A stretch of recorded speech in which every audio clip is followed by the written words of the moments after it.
And now, live from the Christian Bible Baptist Church studio, your favorite noontime show, The Baptist Lunch, hosted by Pastor Gil Lorena. Amen! Good afternoon po sa atin pong lahat. Welcome sa another episode ng atin pong program, The Baptist Lunch. And we're giving away sa inyo ng bunch of lunch. Of course, sa pangalan po ng atin pong pastor, salamat po sa Panginoon sa wisdom na ipinagkaloob sa Kanya. At ngayon ay nandito na naman po tayo para po sa another episode na pag-uusapan po natin about our basic doctrine na pinaniniwalaan, of course, because galing po ito sa salita ng Diyos. Kaya ito po yung solid rock in which we are standing, na ito po yung pinakapundasyon natin, mga fundamental doctrines po na pinaniniwalaan po natin. At ngayon po, ang pag-uusapan po natin ngayon or ang pag-aaralan po natin ngayon ay yun pong hell.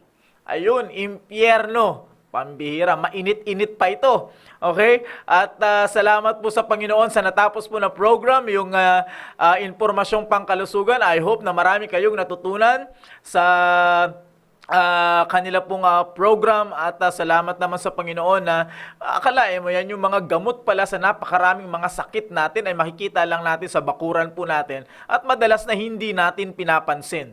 Pero ganun pa man, salamat sa Panginoon na meron po tayong mga kapatiran na meron pong puso na makatulong sa atin upang tayo po ay patuloy na maging malusog physically. At ngayon naman ay pag-uusapan naman natin yung ating kalusugan spiritually. Kaya po pag-uusapan natin ay doctrine ngayon pong hapon pong ito. Pero bago po yan, tayo po muna ay mananalangin. Dakila namin Diyos, maraming salamat Panginoon sa pagbibigay niyo po sa amin ng pagkakataon na muli po kami ngayong hapon na makapag-aral ng inyo pong salita at matututo mula po sa mga fundamental doctrines, mga basic doctrines na inyo pong itinuro sa amin mula po sa inyo pong mga salita, Panginoon. Dalangin ko po ang inyo pong pagpapala, ang inyong patnubay, ang pagbubukas nyo po ng aming puso't isipan, Panginoon, especially po sa mga kapatiran po namin na ngayon po ay nag-aabang, ngayon po ay nandiyan na po sa kanila pong mga gadgets para po matuto ng inyo pong salita. Dalangin ko ang patnubay nyo po sa kanila, ang amin pong internet connection, Panginoon, gawin nyo pong stable, at higit sa lahat, ang amin pong matututunan spiritually ay ito ay panghahawakan po namin, ito po yung aming gagamitin sa amin pong buhay bilang Kristiyano.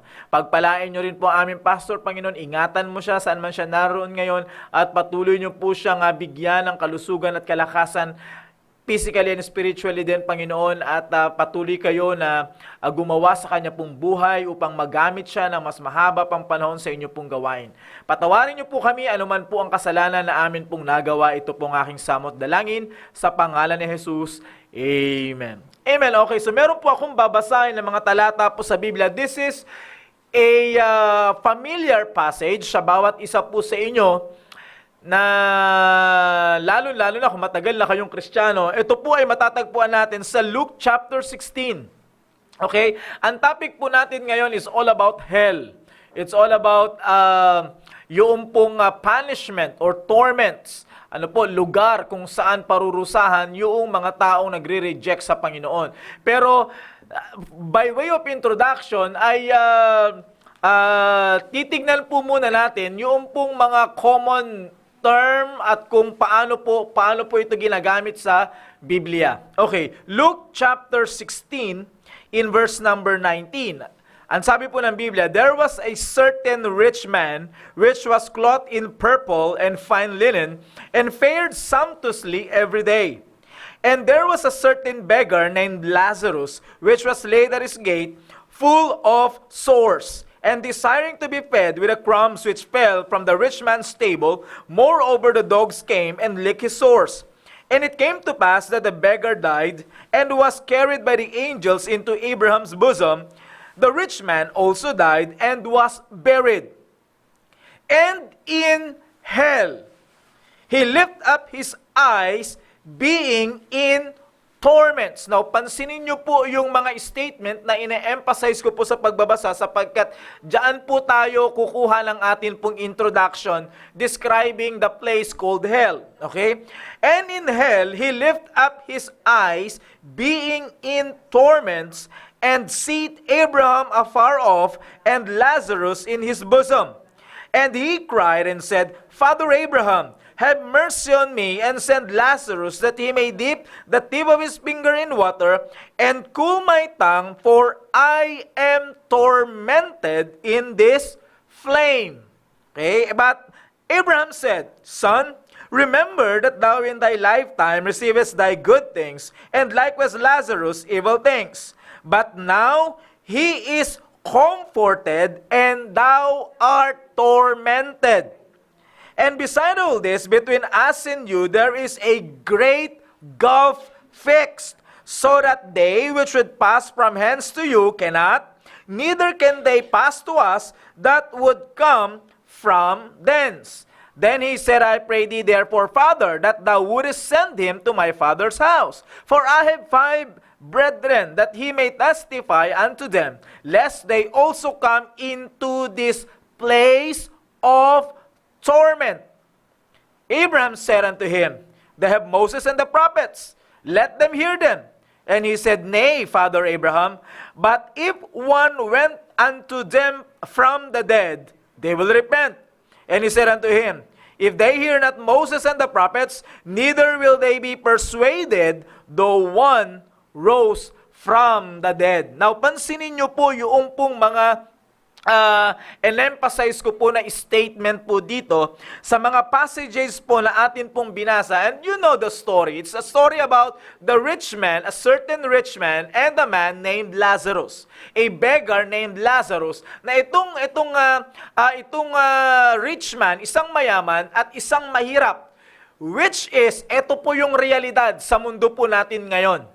Merong mayaman, I'm talking about mayaman in terms of financial capacity, physical possession, yan po yung tinutukoy ko. Sapagkat sabi ng Biblia dito, the rich man was fared sumptuously every day. Nagkakamal siya ng malaking halaga araw-araw. Fared sumptuously every day. But, ang katotohanan na ito, both the rich man and the beggar, parehas po silang namatay. Which means, kahit na mayaman ka, kahit na mahirap ka, pare-parehas po tayo na dadating po tayo sa punto ng tinatawag na kamatayan. Kung hindi man tayo aabutan ng Panginoon. Pero lahat po tayo ay aabot po sa tinatawag na punto ng kamatayan.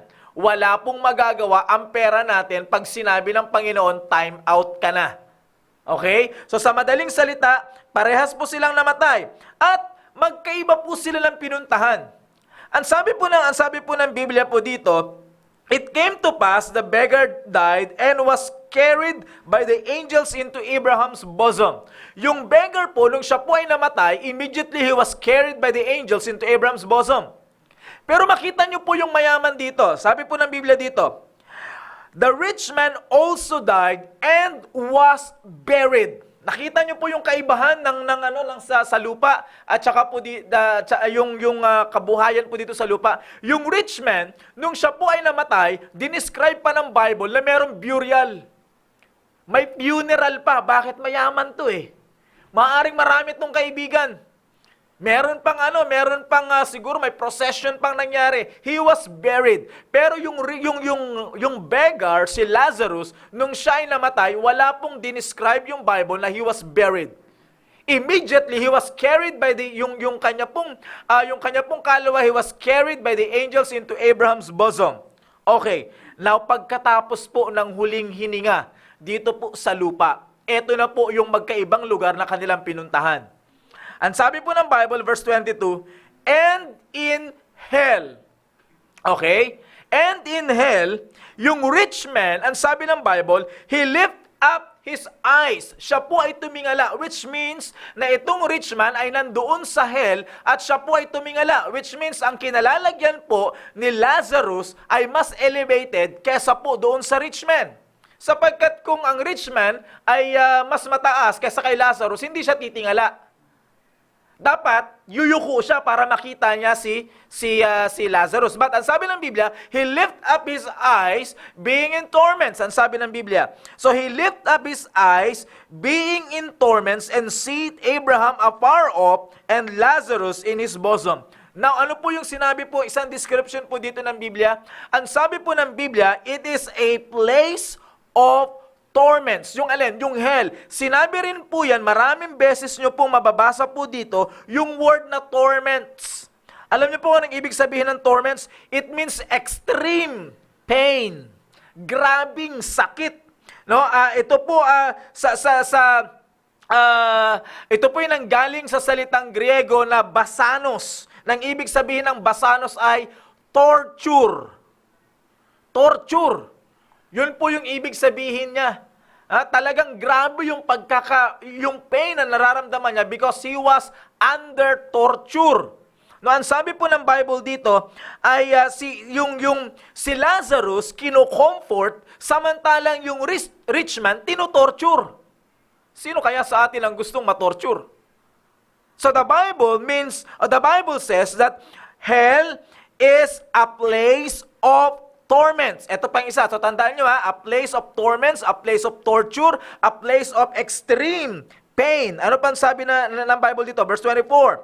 And he cried and said, Father Abraham, have mercy on me and send Lazarus that he may dip the tip of his finger in water and cool my tongue, for I am tormented. I am under torture. Anong nagtutorture sa kanya? By this, ang sabi ng Biblia, in this flame. So isang elemento na nagtutorture, nagiging sanhi ng kanyang extreme pain ay yung flame. Yun pong apoy. Which means yung kinaroroonan po noong rich man, bukod sa ito po ay place of torture. Because hindi lamang ito po ay place of extreme pain, but isa sa mga elements na nagtutorture sa kanya, ayun pong ito po ay meron pong tinatawag na flame, a fire. Hell is a literal place. And ito po, maaring naririnig nyo po ito sa maraming mga skeptics or yung mga tao na hindi po naniniwala sa Biblia. Sabi nila, well, kami ng mga barkada ko ay magpaparty kami sa hell. Paano ka magpaparty that you are under extreme pain? Paano ka magpaparty habang ikaw ay tinutorture? And by the way, hindi po si Satanas ang hari ng hell. Kasama po si Satanas na ito-torment po doon. So sa madaling salita po, again, pinag-aaralan po natin, kumbaga yung medyo sabihin na natin layman's term ng tinatawag po nating hell. At mamaya po, isa-isahin po natin yan hanggang dadako po tayo doon sa mga termino na ginagamit po, lalo-lalo na po sa Bible School. But titingnan muna natin dito yung madaling intindihin pag sinabi pong impyerno, pag sinabi pong hell. Doon po muna tayo papasok. Okay? So, hell has an unquenchable fire. Isang apoy na hindi mamamatay. Ang sabi ng Biblia, in hell is blackness of darkness. Kalain mo yan? Black na, dark pa. Grabe na yan Matindi yan. So, paano ka ngayon magpaparty doon? Paano mo makikita yung mga sinasabi mong mga barkada mo doon at magkakasiyahan kayo doon? Wala hong natuwa sa torture. Hindi ka magi-enjoy kapag ikaw ay under torture. Hindi ka matutuwa kapag ikaw ay under blackness of darkness. Ano pa? Hell is like a furnace of fire. Alam niyo po yung furnace, yung pugon, alam niyo po in modern science, ito po yung isa. Kanina nakita natin sa impormasyong pangkalusugan, it's all about a modern medicine naman, yung kay Hippocrates, di ba? Ito naman, yung sa research naman natin dito is modern science. According sa modern science, mula dito sa lupa na atin pong tinatapakan, ito yung surface ng lupa, kumuha ka dyan ng 50 miles down, 50 miles, pababa. Mapapansin, ayon po sa nag-aral, yung temperature po ng mula dyan sa kinatatapakan natin, papunta po doon 50 miles down, yung temperature po ay umaabot na ng 1,000 degree Fahrenheit. Okay? And then, bumaba ka pa ng husto hanggang sa umabot sa 650 miles, ang temperature na po ay umaabot sa 3,600 degree Fahrenheit.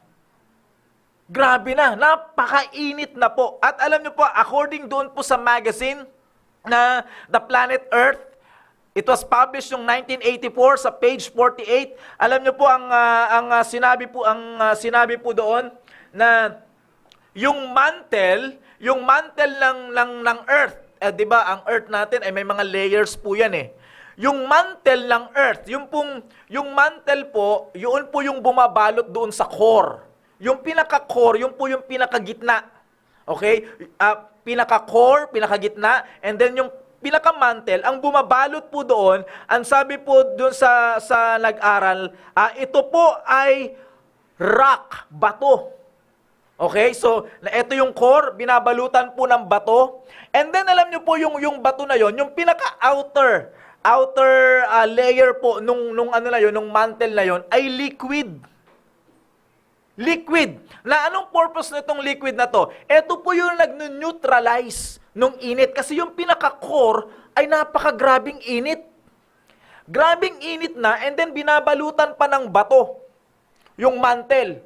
So talagang para siyang pugon. Pero para ma-neutralize po yung init, yung core, grabing init, and then may bato, yung mantle, para ma-neutralize yung init, nababalutan po ng water, ng liquid. You see, nakita nyo po yung creation ng Panginoon? So, yan po ay sa earth pa lang, physical pa lamang po yan. So, grabe na po yung init. Yan po ay according sa modern science, ha?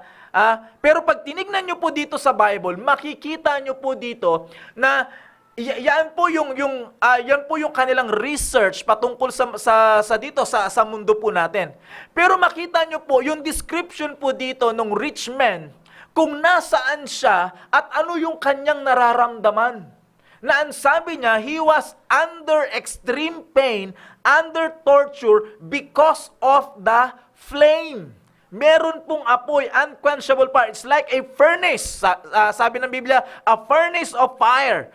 You will be tormented of fire and brimstone. And then, sabi doon, it's a lake of fire. Merong worms. According kay Mark, there is worm that diet not. Akalain nyo po yan, merong worm, pero hindi mamamatay yung worm.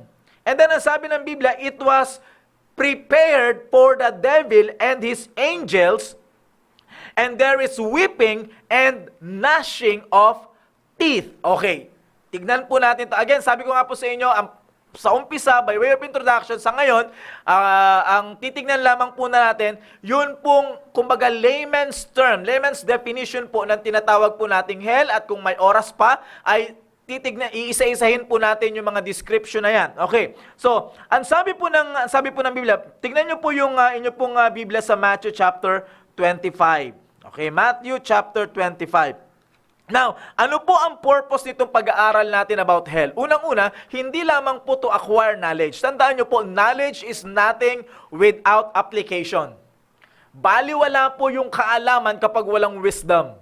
The purpose kung bakit po tayo nag-acquire ng knowledge so that may iwasan po natin na tayo po ay ma-destroy. Remember, yung sinabi po ng Biblia, my people are destroyed for lack of knowledge. So, kaya po tayo nag-acquire ng knowledge. Ngayon, hindi po natin i-stack yung knowledge na yan sa utak lang at wala na tayong gagawin. Hindi po. Pangalawa, kaya po tayo nagkakaroon ng ganitong klase ng pag-aaral, hindi po para makipagdebate. Iwasan nyo po yan. Hindi po yan ang purpose natin. Tandaan nyo po, ang unang-una na purpose po natin, kaya po tayo nag-aaral ng doktrina mula po sa Biblia, upang unang-una tayo po personal ay lalago. At hindi po tayo madaling maluloko. Okay? Para hindi po tayo katulad ng iba na sinasabi ni James na unstable at para lang na nadadala lang tayo tossed to and fro. No, by every winds of doctrine, hindi po ganon. Kaya po natin ito pinag-aaralan para tayo po ay meron pong matututunan at tayo po bilang isang Kristiyano ay patuloy po nalalago sa atin pong pananampalataya. Okay, now, Ang sabi po ng Biblia po dito, in Matthew chapter 25, in verse number 41. Okay? Ang sabi po ng Biblia, there shall he say also unto them on the left hand. Ito po yung pagkakataon na hinahatulan na po ng king. Walang iba ang Panginoon Jesucristo, the Son of Man. Hinahatulan na po ng Panginoon Jesucristo yung mga bansa. Yung nasa kaliwa, yun yung mga goat nations. Yung mga wicked. People who rejected God. Yung mga nasa kanan, sila po yung sheep nation. Okay? Ito po yung sinabi niya sa verse 41. Then shall he say also unto them on the left hand. Sino yung left hand? Yung mga goat nation. Okay, ano sabi niya? Depart from me, ye cursed, into everlasting fire, prepared for the devil and his angels. Now, tignan po natin yung katotohanan po na ito. Sino po yung nasa left? Those people who are cursed. Bakit sila cursed? Kung pag-aaralan nyo pa po yung mga naunang mga talata, it's actually, ang talata po na to, it's all about yung pong sa last days, kung paano pong ang Panginoong Jesucristo ay hahatulan niya na yung bawat bansa. Now, bakit po na-curse itong bansa na to? Because they rejected God. Hindi po nila pinaniwalaan ang Diyos, and not only hindi nila pinaniwalaan, but ni-reject pa nila ang Diyos. Ni-reject pa nila yung pong katotohanan at yung kapangyarihan ng Diyos sa kanilang buhay. And so they were, naging kabilang sila doon sa goat nation, sa left side, and they were cursed. Isinumpa po sila. Na anong sabi ng Biblia dito? A divine separation. Ang sabi ng Biblia, depart from me. Separate from me. Divine separation. So sa madaling salita po, eto pong mga taong ito na nag-reject sa Panginoon ay makakaranas po sila ng separation sa Panginoon.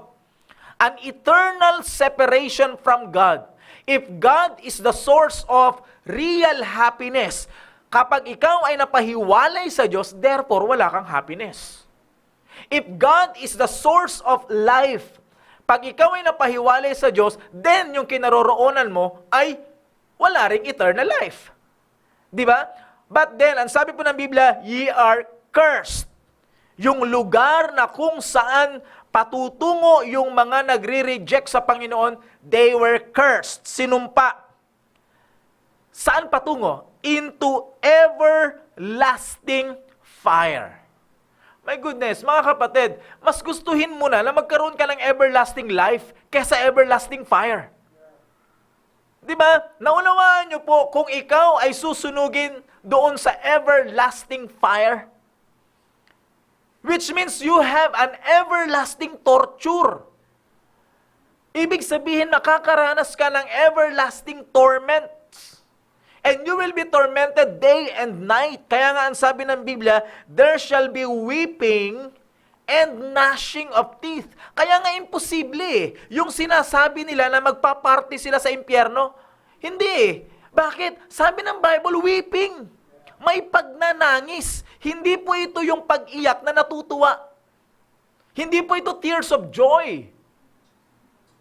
Yung pag sinabi pong weeping, it means a lamentation. Meron pong kabigatan, merong pain na nararamdaman at yun po ang dahilan kung bakit umiiyak, kung bakit nagwi-weep because of the pain, because of the torture, because of the torments na kanyang nararanasan.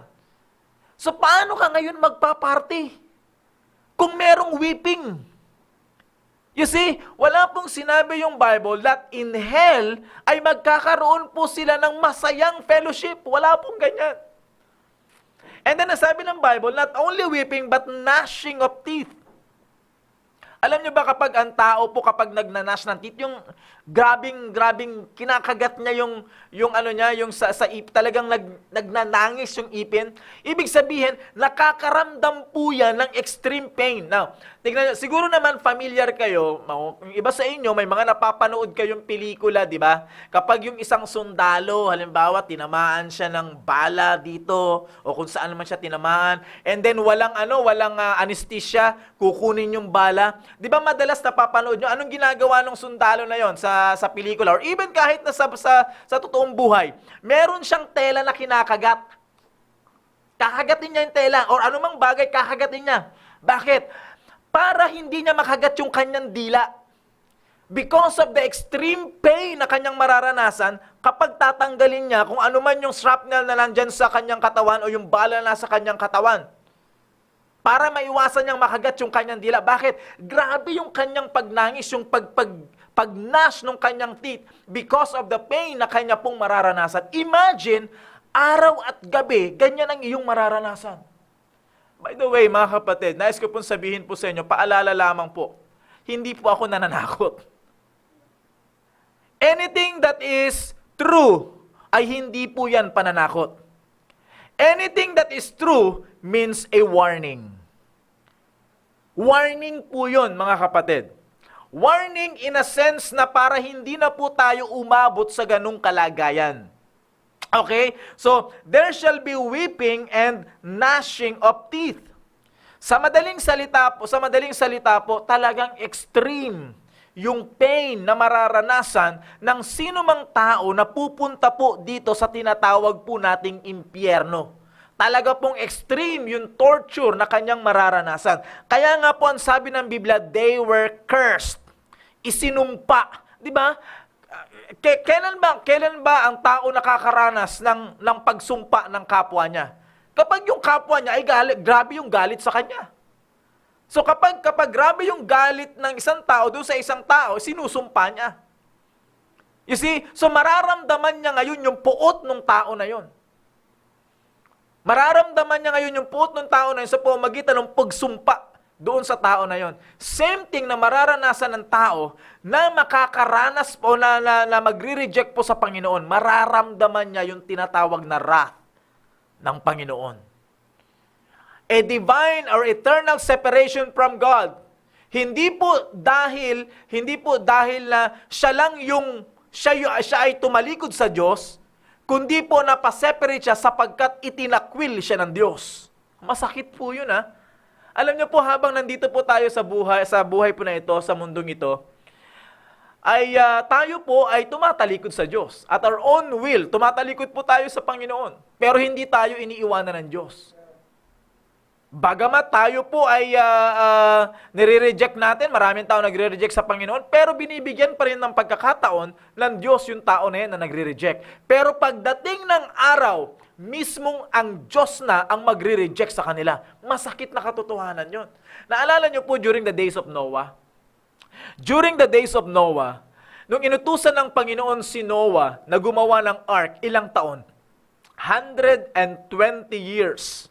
At the top of the mountain, Noah was building an ark for 120 years. And the Bible says, Noah was a preacher of righteousness, which means he is preaching for 120 years while preparing the ark.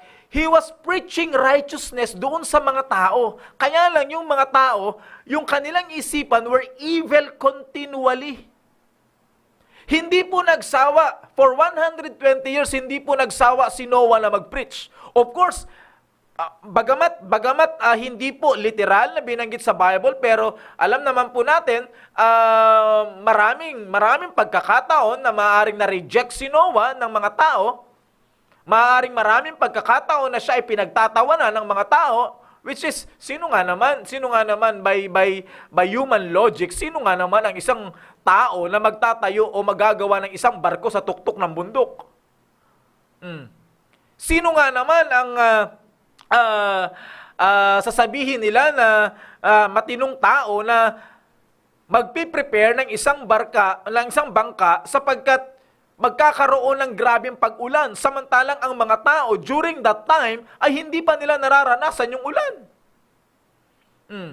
Sino nga naman ang magsasabi na si Noah ay nasa maayos na pag-iisip during that time kung nakita nila na for 120 years, grabing tagal, 120 years. Si Noah ay gumagawa ng isang barko para sa mga tao sana, para maligtas yung mga tao doon sa darating na danger. Pero alam nyo po, maaring araw-araw nire-reject siya ng mga tao, pero nagpipreach pa rin siya. Hindi siya tumatalikod sa mga tao kasi gusto niyang maligtas yung mga tao mula sa darating na flood. pero nire-reject siya ng mga tao. Pero when the flood came, nung sinat na ng Panginoon yung door nung ark, ano yung sabi na ng mga tao? Gusto na nilang pumasok. Ay, hindi na pwede. Sarado na eh. Yun yung masakit na katotohanan doon eh. Habang hindi pa tayo nire-reject ng Panginoon, samantalahin natin yung pagkakataon. Kasi kapag dumating yung Panginoon, dumating yung pagkakataon na ang Panginoon na mismo ang nagsabi, "Depart from me." Wala na tayong magagawa doon. Panginoon na mismo ang nag-reject sa atin eh. Di ba? Ano sabi ng Biblia? Kapag nireject na tayo ng Bible, nireject na tayo ng Panginoon, then we are under cursed. And then pupunta na tayo doon, ang sabi ng Biblia, sa everlasting fire. Now, isa pang katotohanan na sinabi dito, etong everlasting fire na ito, itong lugar na ito na pinupuntahan ng mga cursed na tao, where there is worm that dieth not, kung saan yung lugar na pinuntahan ng rich man, ang sabi ng Biblia, it was not prepared for you. Naunawaan niyo po yan? Hindi ito inihanda ng Panginoon para sa'yo. It was prepared for the devil. Sino yung devil? Si Satanas. And his angels. Fallen angels. Sa madaling salita, kasi alam nyo po, ito maaaring naka-encounter kayo ng ganitong mga paniniwala. Ano po? Kung ang Diyos ay pag-ibig, ayan, di ba? Yan ang ano nila. Kung ang Diyos ay pag-ibig, bakit gagawa ang Diyos ng isang lugar kung saan niya parurusahan yung mga taong kanyang iniibig? Oo nga naman, ano? Logically speaking, yeah, my point. Kaya lang sala yung point. Remember, yes, we believe that God is love. But remember that God is also a God of justice. Hindi po pwedeng yung pagiging just ng Panginoon ay magkontra doon sa kanyang love. Hindi po pwede yun. Hindi pwedeng yung dalawang karakter ng Panginoon ay magkontrahan. Hindi po pwede. Paano pong nangyari yun? Ang Diyos ay minahal niya ang lahat ng tao. For God so loved the world. Yun po ang sabi ng Biblia. For God so loved the world. But God commendeth His love towards us. Minahal ng Diyos ang lahat ng tao. Bakit? God is love. Kung bakit po tayo nagkaroon ng isipan na tinatawag na pagmamahal, it's because, first of all, minahal muna tayo ng Diyos. You see? So God is love. Pero tandaan po natin, kung i-reject natin yung pag-ibig na yan ng Diyos, God is also a righteous judge. God, tingnan nyo ano ibig sabihin ng justice? Getting what we deserve. Since na tayo po ay makasalanan, ang deserve natin ay impyerno. Pag nireject natin ang Diyos, ang deserve natin ay impyerno. But impyerno is not prepared for us. Doon po papasok yung pag-ibig ng Diyos. Isang manifestation na minamahal tayo ng Diyos, hindi siya actually naghanda ng lugar na kung saan tayo parurusahan. Yung lugar na yon, hindi yun para sa'yo. Yung lugar na yon, hindi yun para sa atin. Yung lugar na yon ay para sa mga anghel ng dyablo at sa dyablo mismo. It was prepared by God for the devil and his angels. Hindi yan para sa tao. Kaya nga nakakalungkot naman, bakit gusto mong pumunta doon? Di ba? Okay. Now, tingnan natin ulit yung pag-aaral po natin. Okay? Again, sabi ko nga po sa inyo, nandito po tayo sa pag-aaral ng impyerno. Actually, nasa introduction pa lamang po tayo. Ito po yung pag-aaral na ilalagay po natin in layman's term. Okay? Now, ang sabi po ng Biblia po dito, yung sa Matthew chapter 25, ang sabi ng Biblia, ang pupunta doon sa impyerno, yung mga taong isinumpa, cursed. Anong meron doon? An everlasting fire. Anong purpose? Bakit may everlasting fire? Magluluto ka? Hindi Hindi ka magluluto doon. Ikaw ang lulutuin doon.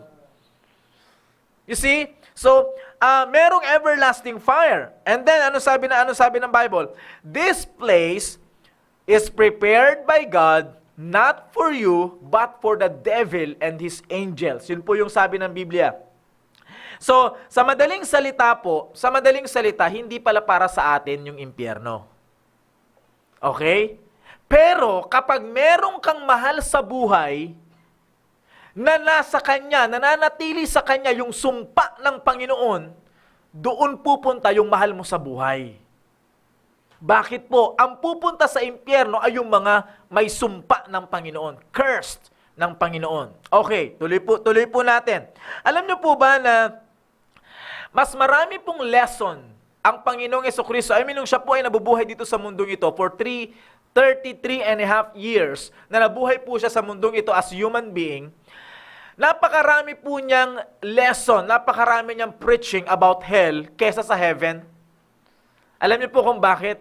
Sapagkat nandoon yung warning.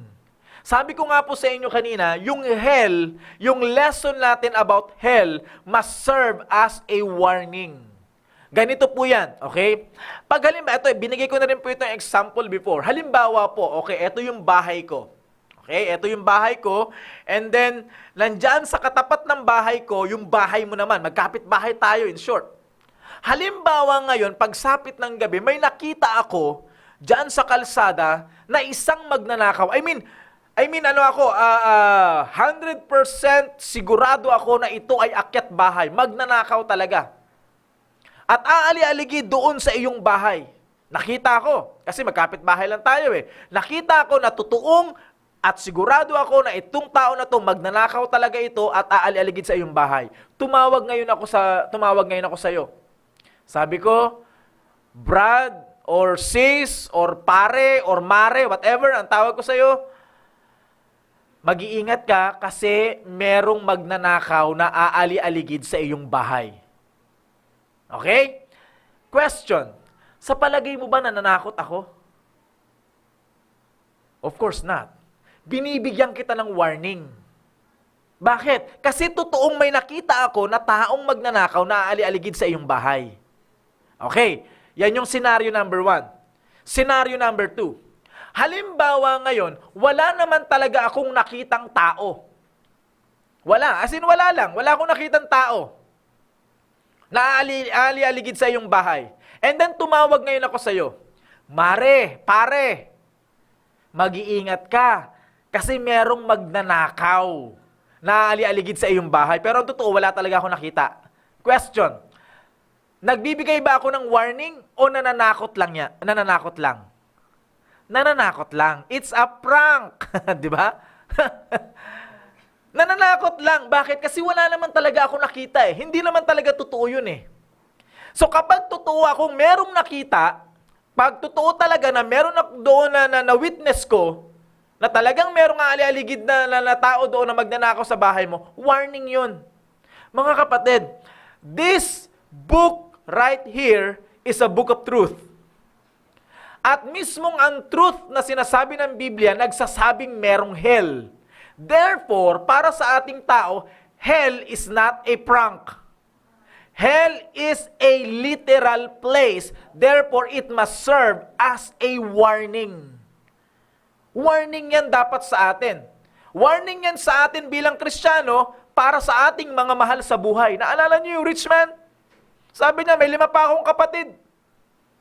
Oh, Panginoon, papuntahin mo si Lazarus doon sa mga kapatid ko kasi meron pa akong 5 kapatid eh.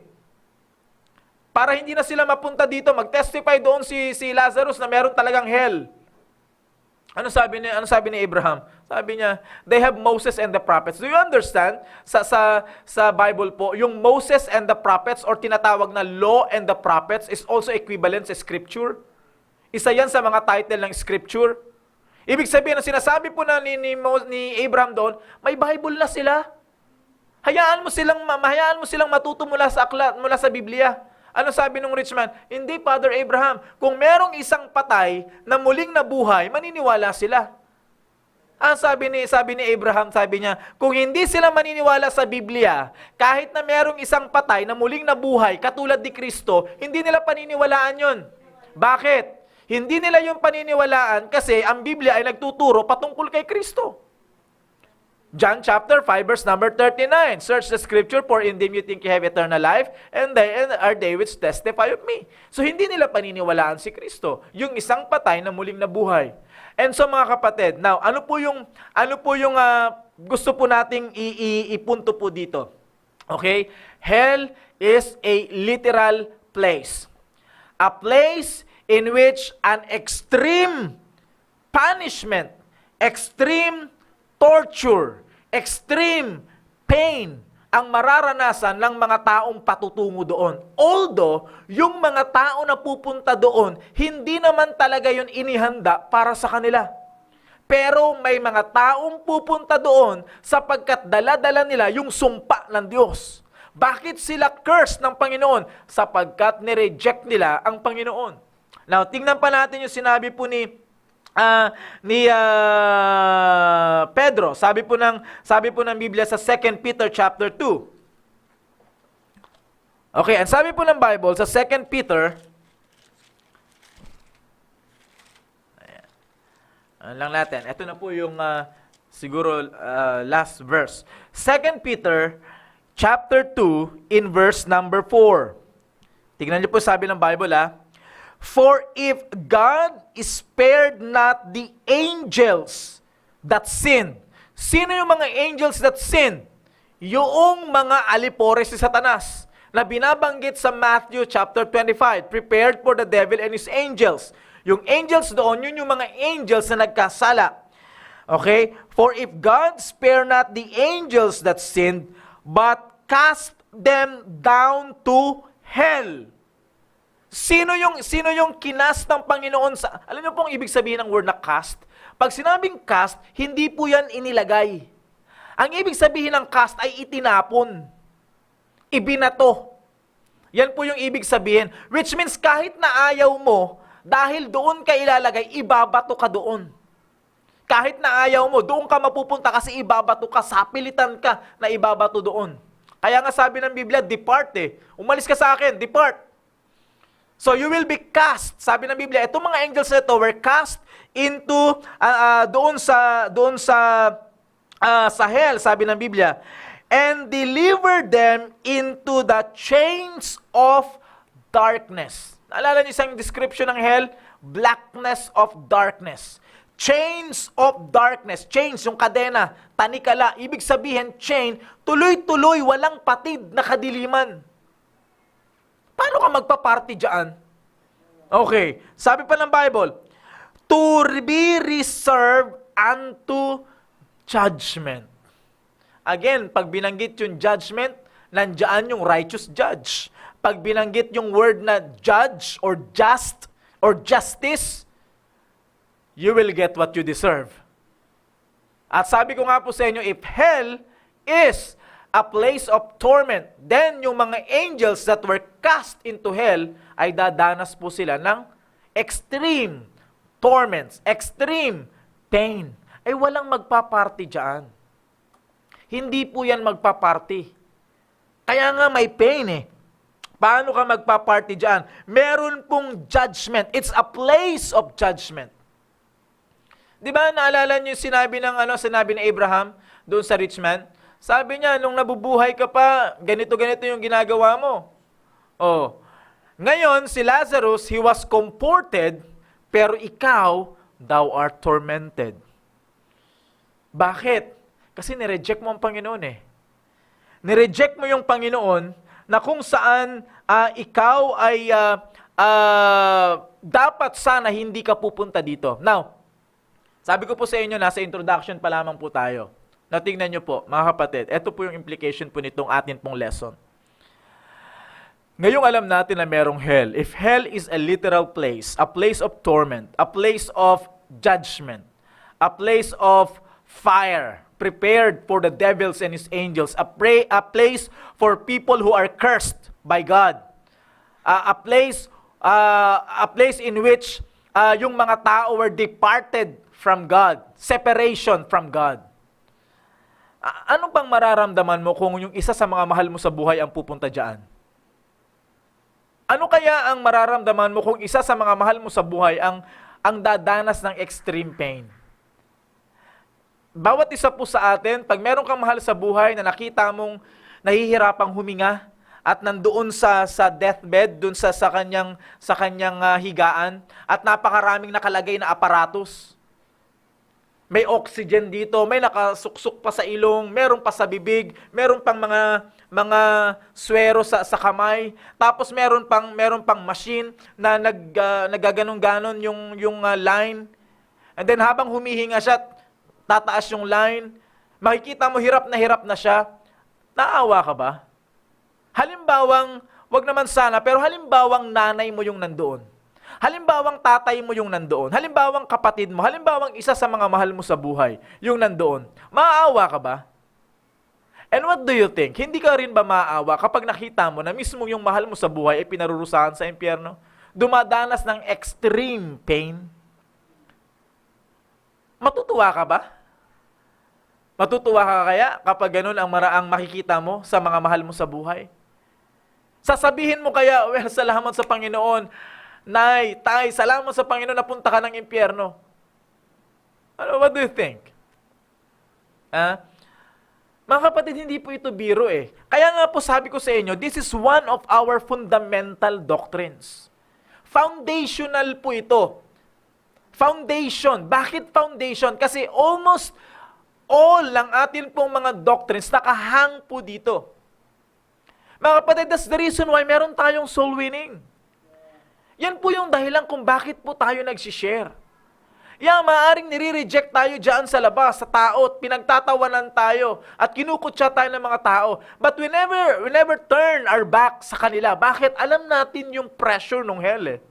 Alam natin na merong impyerno na darating yung araw, pag hindi nila tinanggap ang Panginoon, pupunta sila doon.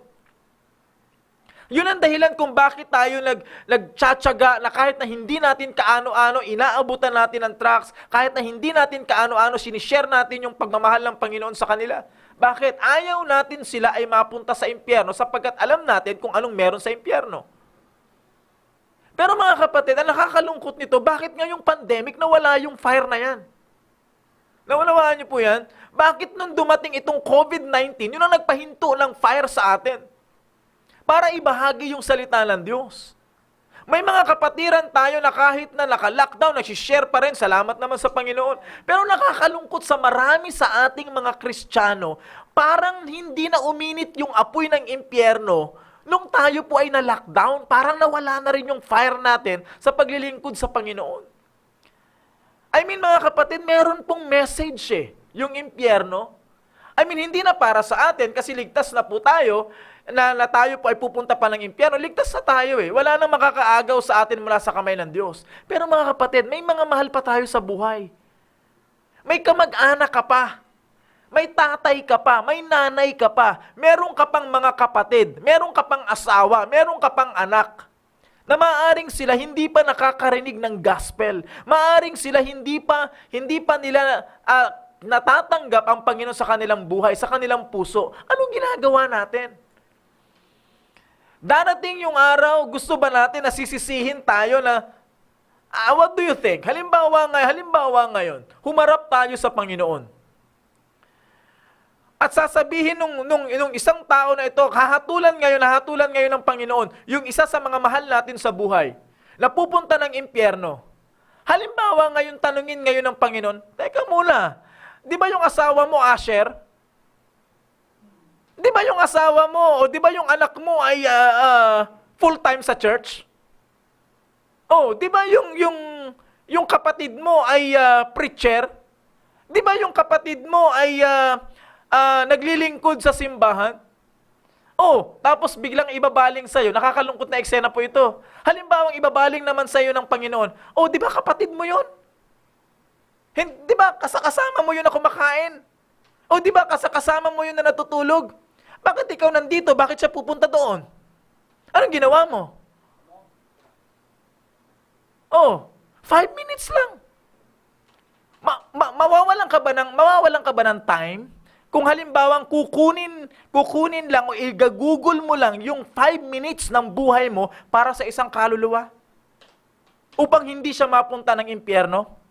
Busy ka ba? Are you busy na para maibigay mo yung 5 minutes ng buhay mo para sa isang kaluluwa? Ganun ka ba ka-busy na hindi mo kayang ibigay kahit na 5 minuto lang ng buhay mo? Samantalang tumatagal nga tayo ng ilang oras sa gadgets Ganun ka ba ka-busy na kahit na 5 minuto hindi mo kayang maibigay para sa... Alam niyo, sabi ng Bible, isang kaluluwa lang ang magsisi ng kanyang kasalanan, laksa-laksang anghel sa langit ang nagkakasiyahan. Just one soul.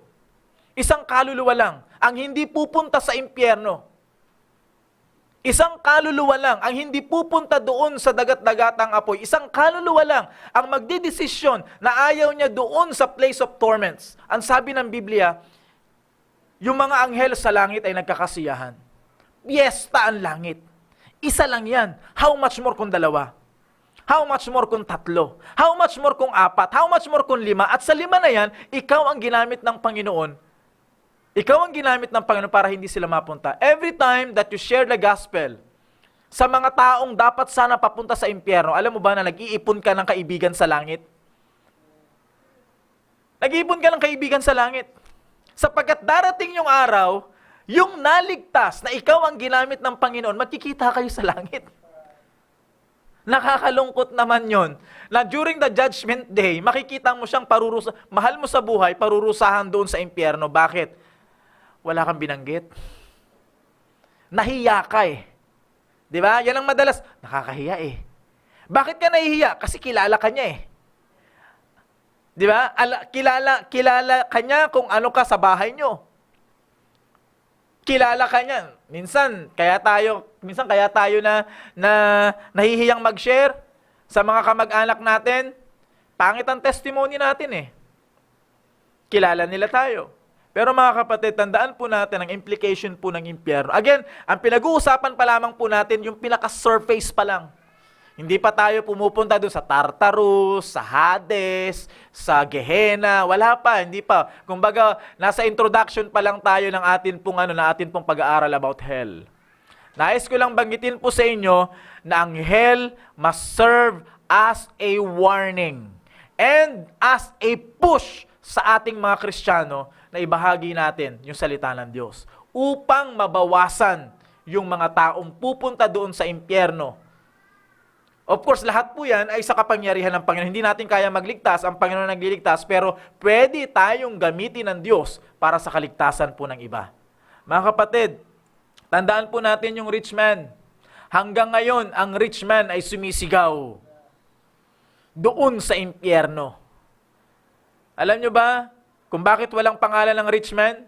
Kasi baka mamaya, yun yung nanay mo Baka mamaya, yun yung tatay mo. O isa sa mga kapatid mo. O isa sa mga mahal mo sa buhay. Anong ginagawa mo? Naunawaan nyo mga kapatid? Huwag tayo magpa-apekto sa pandemic. Hindi ang COVID-19 ang magpapatigil sa atin para ibahagi ang salita ng Diyos. Araw-araw, may kaluluwang namamatay. May mga taong namamatay. Araw-araw. At araw-araw din, may mga namamatay na pumupunta ng impyerno. Anong ginagawa natin? If hell is a literal place of torments, of fire, of worms that diet not, then pwede tayong gamitin ng Panginoon para hindi mapunta doon yung isang tao. Sumunod lang tayo sa Panginoon. Sana po ay meron kayong natutunan sa hapon pong ito. Yan po yung inihain ko po sa inyo na pananghalian, na pagkain, na bunch of lunch. At I hope na kayo po ay merong natutunan at merong naging konting challenge sa atin sa pag-aaral po natin ng tinatawag na impyerno. Pero hindi po matatapos ang programa ito na hindi po tayo nagbibigay pugay sa atin pong mga frontliners. As usual, ay tayo po ay saludo sa atin po mga frontliners sapagkat ibinibigay nila yung kanilang time, yung kanilang effort, yung kanila pong buhay diyan sa kalsada para lamang tayo paglingkuran at upang tayo po ay kumbaga sama-sama po na masugpo natin anuman ang pandemic o problema na kinakaharap po ng atin pong bansa. Kaya para po sa ating mga frontliners, ito po ang awitin para po sa inyo.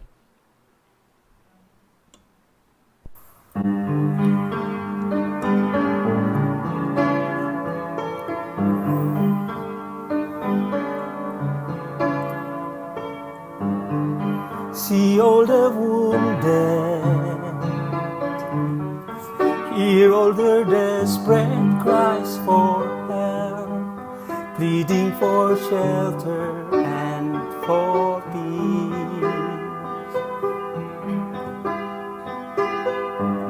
Our comrades are suffering. Come, let us meet them at their need. Don't let a wounded soldier die. Come, let us pour the oil. Come, let us bind the hurt. Let's cover them with a blanket of His love. Come, let us break the bread. Come, let us give them rest. Let's minister healing to them. Don't let another wounded soldier die.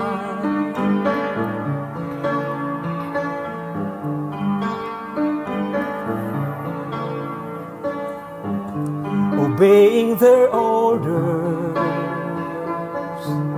they fought on the front lines for our King, capturing the enemy's stronghold. Weakened from battle, Satan crept in to steal their lives. Don't let a wounded soldier die. Come, let us pull the oil. Come, let us bind the hurt. Let's cover them with a blanket of His love. Come, let us break the bread. Come, let us give them rest. Let's minister healing to them. Don't let another wounded soldier die. Once again, muli ay nagpapasalamat po ang staff ng The Baptist Lunch at sa ngalan po ng ating pong mahal na pastor, Pastor Gil Laurena. Kami po ay nagpapasalamat po sa inyong pong pagsubaybay. Magkita-kita po tayo for another episode ng The Baptist Lunch. At muli po, bawat isa, stay safe.